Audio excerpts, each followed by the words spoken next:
संबित पात्रा जी, सीधे आपके पास आते हुए, चूंकि यहाँ पर जो अतिक्रमण किया गया था उसके खिलाफ ये कार्रवाई की गई, लेकिन एक बड़ा संदेश ये जा रहा है कि बीजेपी की सरकार चुन चुन कर एक खास वर्ग को निशाना बना रही है और राहुल गांधी की ओर से ट्वीट करते हुए हमला किया गया है कि दरअसल संवैधानिक मूल्यों को बुलडोज कर रही है ये सरकार। क्या होगा इस पर जवाब आपका, संबित पात्रा जी?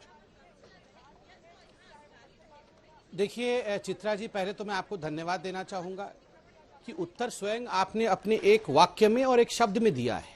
आपने कहा अतिक्रमण के ऊपर आज बुलडोजर चला है। तो अतिक्रमण, जिसने कानून का अतिक्रमण किया, प्रावधान है हमारे संविधान में कि उसके ऊपर बुलडोजर चले, उस अतिक्रमण को ध्वस्त किया जाए, तो कानून का कार्यवाही हुआ है, नंबर एक।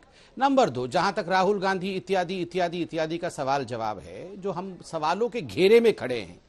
चित्रा जी, विडंबना है इस देश की, इस देश में भारतीय जनता पार्टी तब भी सवालों के घेरे में खड़ी थी जब अनुच्छेद 370 भारतीय जनता पार्टी ने हटाया। हम तब भी सवालों के घेरे में खड़े थे जब हमने सर्जिकल स्ट्राइक पाकिस्तान के ऊपर किया। हम तब भी सवालों के घेरे में खड़े थे जब याकूब मेमन को फांसी हो रहा था। उस समय राहुल गांधी से लेकर तमाम लोग कह रहे थे he was hanged because he is a Muslim. हम तब भी सवालों के घेरे में खड़े थे। जिस समय बुरहान वानी को हमारे जो आर्मी के लोगों ने मार गिराया क्योंकि वो आतंकवादी था, उस समय भी उसे कहा जा रहा था नहीं ये तो अतिक्रमण नहीं कर रहा था, ये तो हेडमास्टर का बेचारा अच्छा सा बच्चा था। हम तब भी सवालों के घेरे में थे जब पत्थरबाजों के ऊपर एक्शन लिया जा रहा था और हम पत्थरबाजों के खिलाफ कार्यवाही कर रहे थे। तब ये राहुल गांधी कह रहे थे ये तो भटके हुए बच्चे हैं। हम तब भी सवालों के घेरे में थे जब अफजल गुरु के ऊपर हम उसे निंदा कर रहे थे। तब राहुल गांधी कह रहे थे अफजल हम शर्मिंदा हैं, तेरे कातिल जिंदा है। ये राहुल गांधी को कौन सीरियसली लेता है? राहुल गांधी तो खुद एक अतिक्रमण है कांग्रेस के ऊपर। आज कांग्रेस कह रही है,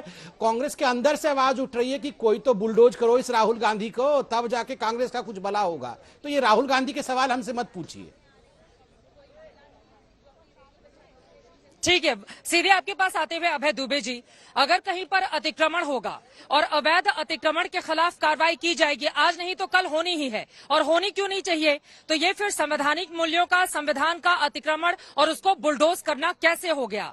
यहाँ पर जो कार्रवाई की गई है वो अवैध अतिक्रमण के खिलाफ की गई है, तो फिर आप लोग इस तरह के सवाल क्यों खड़े कर रहे हैं? संबित पात्रा ने जो आरोप लगाए हैं, जवाब दीजिए उस पर आप।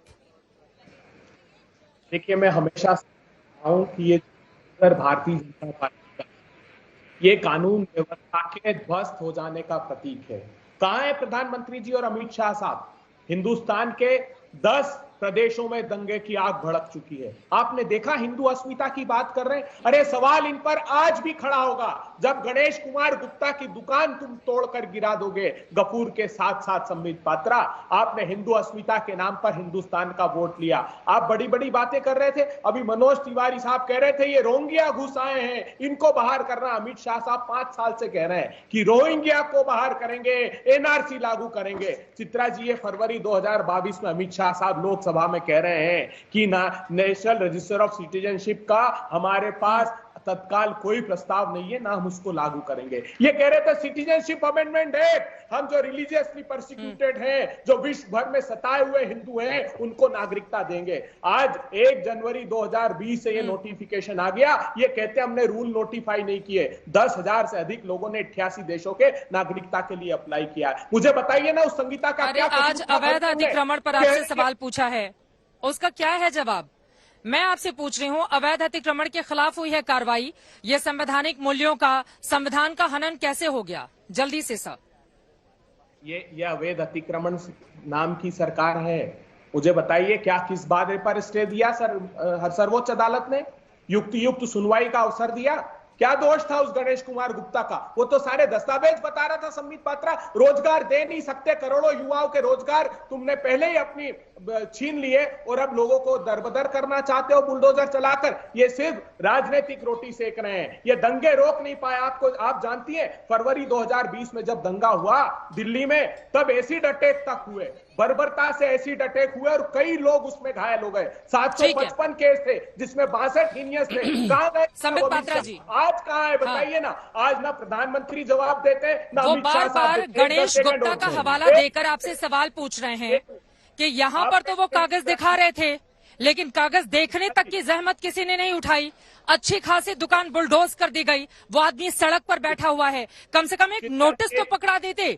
उनको नोटिस तक नहीं दिया गया, इस तरह की कार्रवाई की गई है आप लोगों की ओर से। ठीक है, मैं जवाब लेती हूँ इसका। संबित पात्रा जी जवाब दीजिए। वो दुकान बिल्कुल मेरे सामने ही है और वो शख्स भी बैठे हुए हैं वहां पर। संबित पात्रा जी, ठीक है, उनको जवाब शांत देने हो दीजिए। जाएं, कांग्रेस के हमारे प्रवक्ता जरा शांत हो जाएं तो मैं बताऊंगा। को इन्होंने टिकट दिया, कुरानवादी अरे आवाज ही नहीं आ रही है आपकी, कट कट के आवाज आ रही है, आधी चीज तो समझ में नहीं आ रही है। पहले वो लाइन को ठीक कर है, अब लीजिए बुरहान मेरे वानी भाई, पर नहीं फिर जाते हुए बोलना। जरा रहते हैं अवैध अतिक्रमण पर। एक बार जवाब सुन लेते हैं, उसके बाद मैं आती हूँ आपके पास। एक बार जरा यहीं पर रहते हैं, जहांगीरपुरी पर रहते हैं, जिस टॉपिक पर डिबेट है।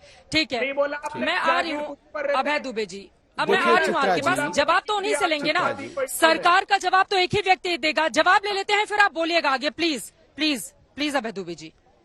गणेश गुप्ता पर आप जवाब दीजिए। संबित पात्रा जी, नोटिस तो पकड़ाया होता पहले, वो आदमी सड़क पर बैठा हुआ है अभी। ठीक है चित्रा जी, देखिए अवैध अतिक्रमण जब होता है तो उसको तोड़ने का अधिकार बिना नोटिस दिए भी एमसीडी के पास और जो वैदिक संस्थान है उनके पास होती है। आप विक्रम जी से पूछिएगा, वो बताएंगे। तो ये नहीं होता है कि मैं गलती करूंगा तो आप नोटिस दीजिएगा, उसके बाद ही तोड़ने आइएगा। और अगर गणेश जी के साथ किसी प्रकार की नाइंसाफी हुई है तो स्वाभाविक रूप से कोर्ट है, कोर्ट उसकी चिंता करेगा। हम गणेश जी के विषय में भी चिंता करेंगे, ऐसी बात नहीं है।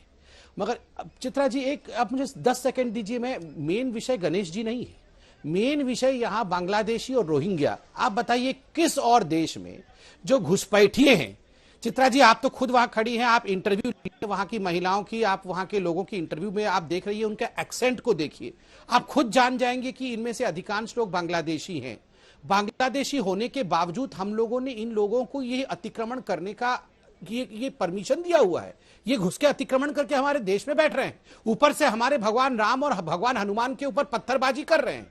और अगर बुलडोजर चलता है उनके अतिक्रमण के ऊपर तो छाती पीट करके लोग हमारे देश में बांग्लादेशी और रोहिंग्यान के साथ खड़े हो जाते हैं। और ये कोई पहली बार नहीं हो रहा है।